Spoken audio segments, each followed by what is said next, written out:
Hey there. Subscribe to my channel and also press this bell icon so you can get latest video notifications. And this is absolutely free.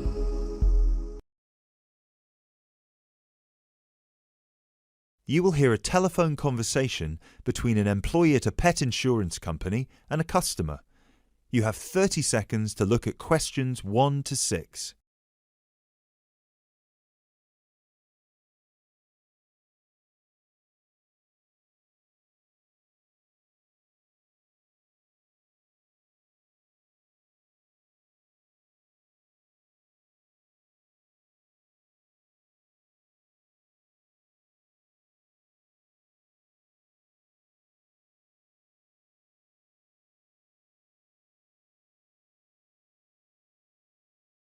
Pet Protect UK, how can I help?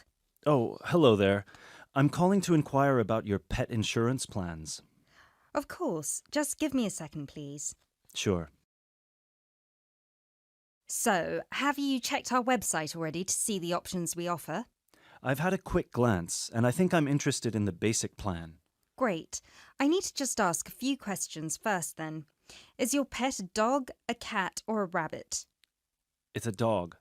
And is it a puppy or... No, he's 3 years old. Right. May I ask, has your dog been insured before?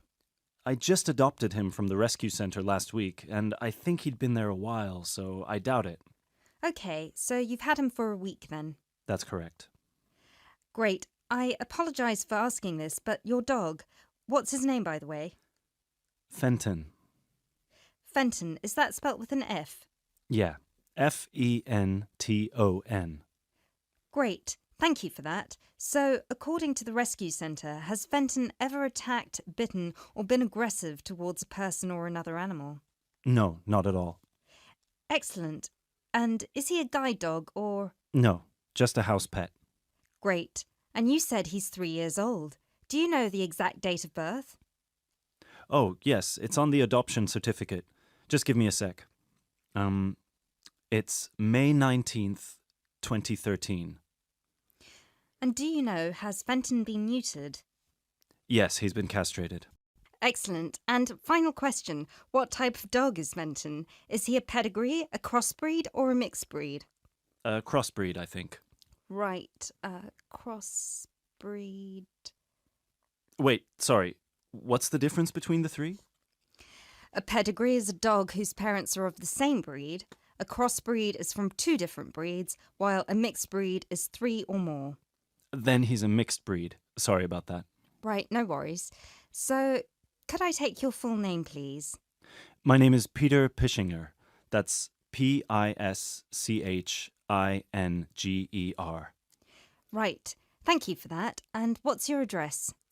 That's 27 Cherry Drive, NW8 3HD. 3HD. And finally, a telephone number, please.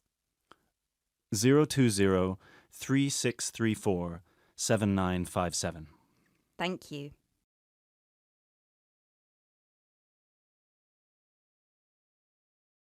You now have 30 seconds to look at questions 7 to 10.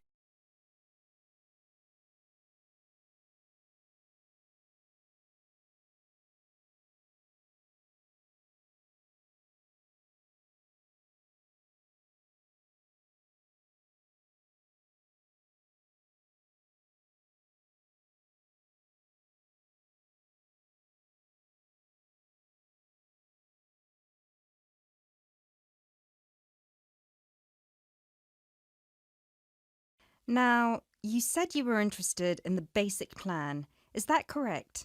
Yes, that's correct. May I ask, are you planning to switch insurance providers after the first year of your pet insurance, or is there a possibility you might renew with us? I haven't really thought about it. Why? The reason I'm asking is because if you plan to renew with us, it might be worth considering our premium or ultimate premium plan. With the basic plan, you will have to pay the same fee of £8 per month regardless of how long you stay with us. If you choose one of our other 2 plans, though, you will receive a discount for the first 6 months. You'll only have to pay £12 for premium and £15 for ultimate. And then, depending on your circumstances, you might be eligible for further discounts after your first year, depending on how many expenses you claim. If you claim less than £300, you'll have to pay the same as for the basic plan, but receive the cover provided by the premium plan.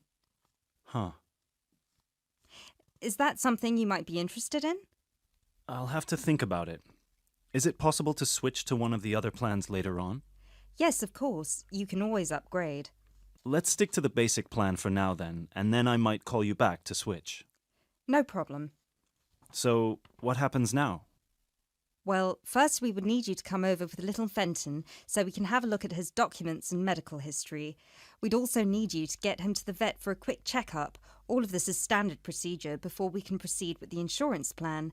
And then, when all that's done, you can either set up a direct debit in person or you can call us back and do it over the phone. Right. And the basic plan will cover... Well, the basic plan covers veterinary fees, obviously, plus a few more things such as boarding costs, loss by theft or straying, advertising and reward, death by accident or illness. You can find a comprehensive list on our website, or I could forward it to you via email if you prefer. Thanks. I'll check the website. No problem. So, shall we book you an appointment so you can come over? That is the end of part 1.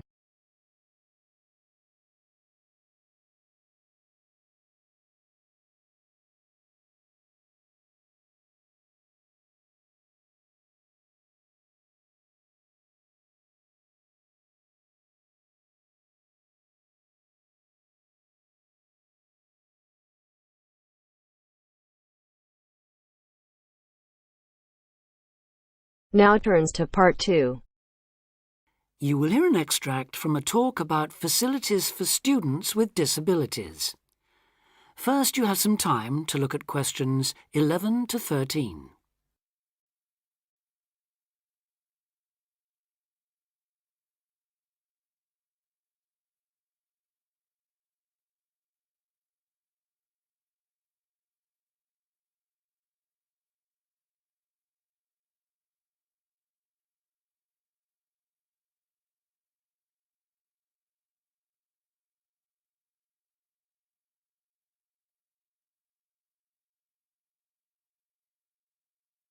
Now listen carefully and answer questions 11 to 13.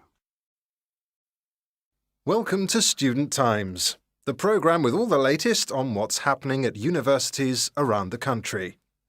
Today we'll be discussing disabled applicants and the kind of support they can expect to find, or not find, at the university of their choice.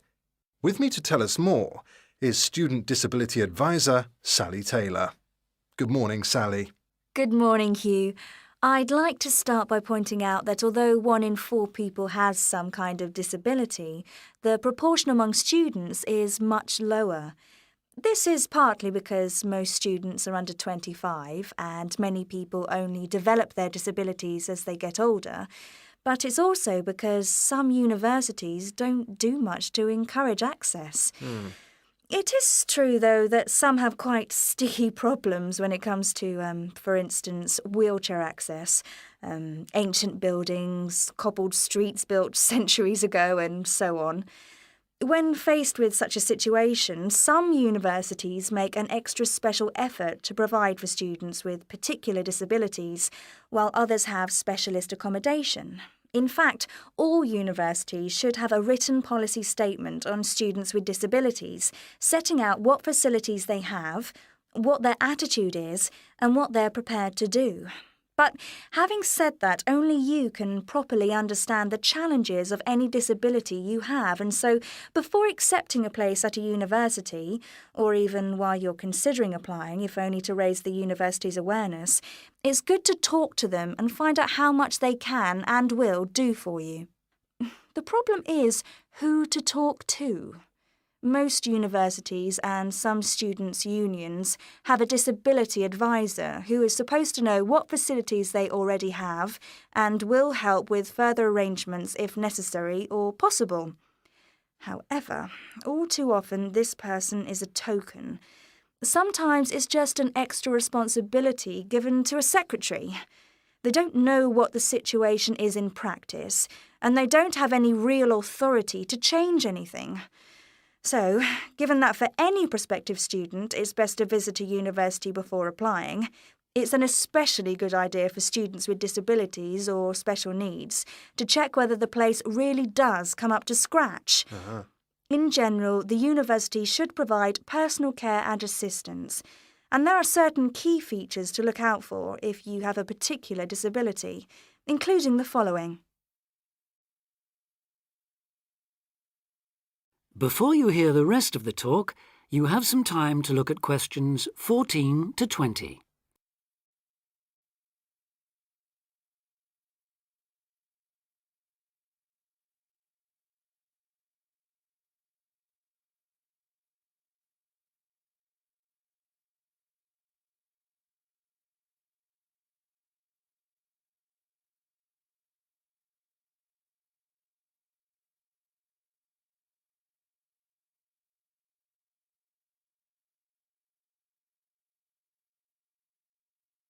Now listen and answer questions 14 to 20.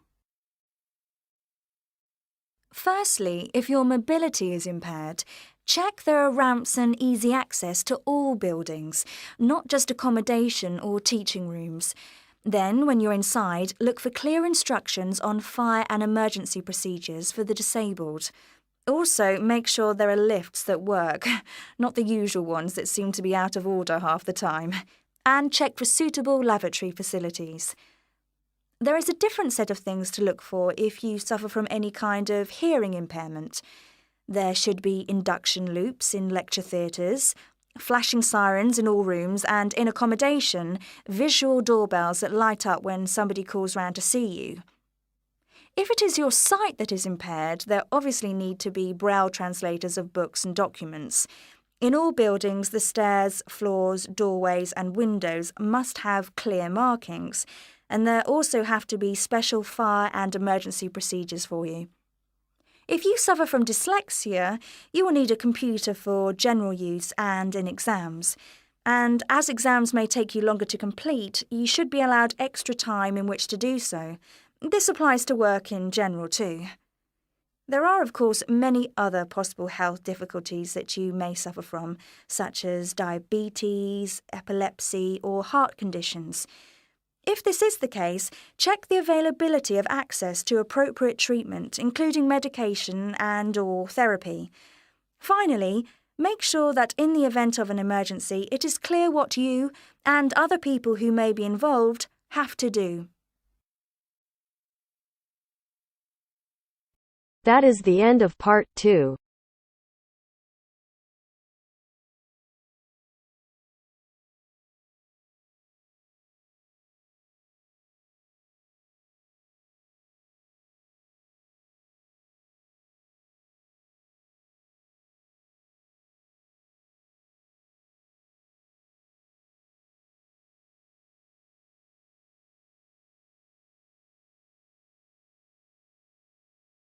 Now turns to part 3. First, you have some time to look at questions 21 to 24.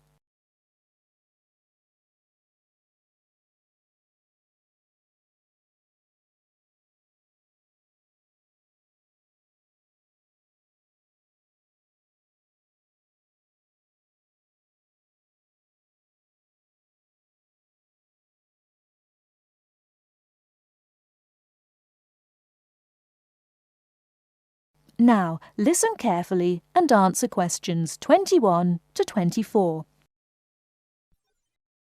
Good morning. Oh, good morning. Is this, room number 316? Yes, that's right. So, is this the Student Job Centre? It certainly is. How may I help you? Well, actually, I'm looking for a job. A part-time job. Do you have anything available at the moment? Ah, yes. Are you a registered student? I'm afraid this service is only available to full-time students. Yes. I'm doing my degree in statistics studies. Here's my student card. Right. Well, let's just have a look at what positions are available at the moment. There is a job for social workers and the workplace is in the House of the Disabled. That would be fine for me. What are the hours like? You'll have to work every day and the payment is $9 per hour. However, the skills required are not very basic, so 3 days of training is needed. The pay is quite good, though I'm in my second year of study now and must attend some courses during the daytime, so I'm afraid I can't make it for this one. Do you have any other positions? You know, ones that I could spare more class-free time on? That's not good then. Let's see. Here, there is one for security guards in the supermarket. What about the pay? The salary is pretty standard for this one. It's $25 per hour. Great.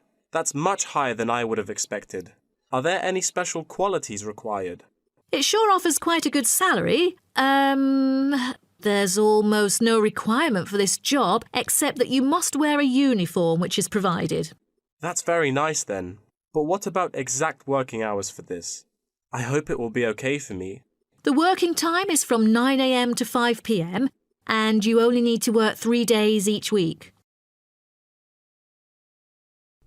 Before you hear the rest of the talk, you have some time to look at questions 25 to 30.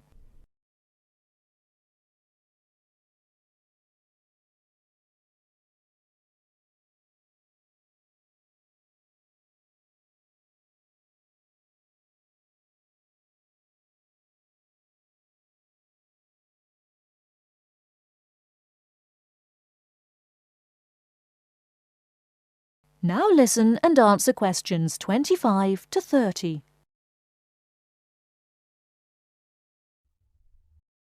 That sounds like fun. But unfortunately, I've got other arrangements during the weekdays, so that's not possible either, I'm afraid. Well, I think we do have something else for you.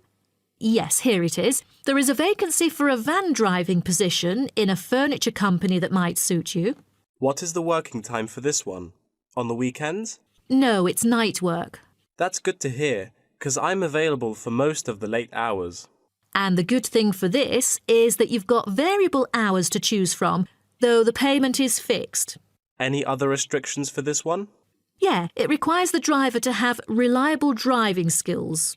You know, in case of unnecessary damage or any unwanted possibilities of accidents. Night work is perfect. But I don't even have a driver's license, not to mention my horrible driving skills. No driver's license. That makes it impossible at all. All right. The last option that might suit you is a job as a data entry clerk. You'll be expected to work in a school. It's actually a good place, you know. Lovely. And what about the working hours? Not on weekdays, I hope. Actually, you'll be working only on weekends. You get a fixed salary and you're expected to be familiar with keyboarding skills. That's not the only limit, though, because I'm afraid personal transport is also a must. That's not a problem. I've got a bicycle to travel around with. Great. Now, just fill out this form and we'll see what to do next. Wonderful.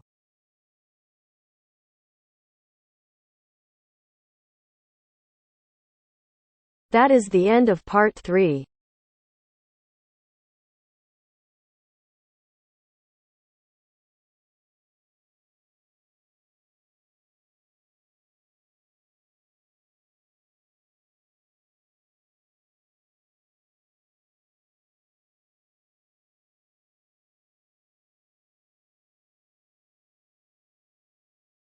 Now turns to part 4. 4. You will hear a talk given by Dr. Miranda James. First, you have some time to look at questions 31 to 40.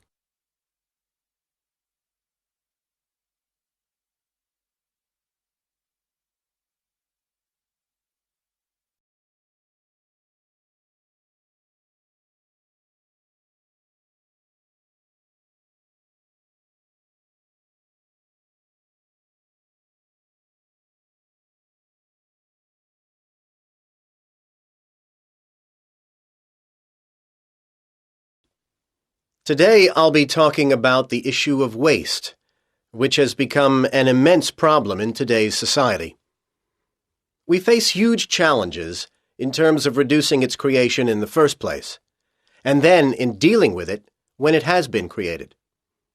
Now, the model of nature would be our ideal, a completely cyclical system in which no excess waste is generated that can't be processed by itself. However, we humans have proved, despite our apparent intelligence and ingenuity, quite incapable of achieving this. Where did it all go wrong? We have evidence that in ancient Greece and Rome, governments operated municipal waste collection, and a huge Stone Age mound was identified some years ago in Norway as waste disposal. So we can see that people have been generating waste for a very long time indeed. However, during the Dark Ages, sophisticated municipal waste processing disappeared. The medieval answer to waste was to throw it out of the window. But this waste, apart from broken pottery and a few metal objects, was largely organic. This meant, of course, that it was quickly absorbed into the environment by the natural processes of decay. However, many concerned people, such as doctors, claim that this created health problems, although it wasn't until science produced convincing evidence of the connection between rubbish and disease that governments began to see the importance of dealing with the problem effectively. Unfortunately, their response has remained slower than the generation of waste. It is very hard to deal with waste that won't melt into the environment, as so many of our modern consumer goods won't. And that's why the invention of plastic has caused the worst headache for the environment. It's more than nature can deal with.